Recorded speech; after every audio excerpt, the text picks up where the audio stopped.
సభా సరస్వతికి నమస్కారం.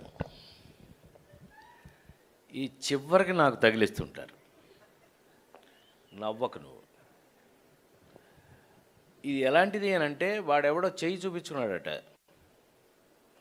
30 సంవత్సరాల పాటు బాగా కష్టాలు పడతారండి, ఆ తర్వాత అదే అలవాటు అయిపోతుంది, వెళ్ళిపోను.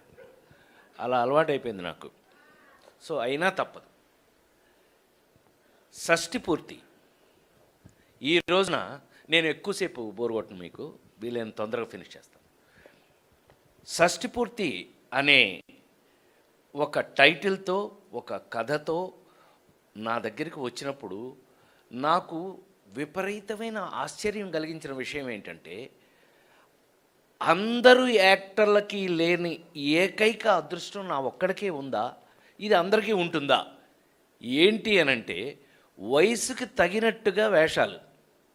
ఏమండి, ఇప్పుడు నేను నిజ జీవితంలో 60 ఏళ్ళు అయినప్పుడు మా పిల్లల నుంచి తప్పించుకున్నా. ఎవడ షష్ఠిపూర్తి అంటాడో పెళ్లి చేస్తారేమో నాకు అని చెప్పి తప్పించుకు తిరుగుతున్నాయి. సినిమాలో తప్పలా, చచ్చినట్టు షష్ఠిపూర్తి నాకే షష్ఠిపూర్తి. ఒక పుడితే పూర్తిగా కొట్టండి, లేకపోతే కొట్టకండి.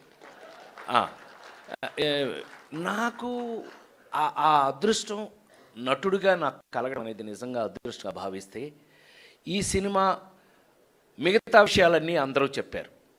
ఇందులో ఉన్నటువంటి హైలైట్స్ ఏంటి అన్నీ బాగా చెప్పారు.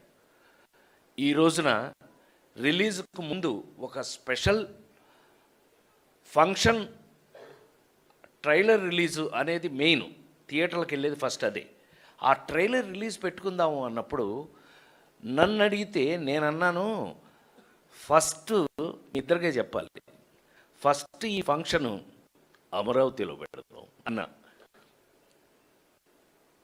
షాక్ అవ్వకండి, అమరావతిలో నిజంగా ట్రై చేసాం.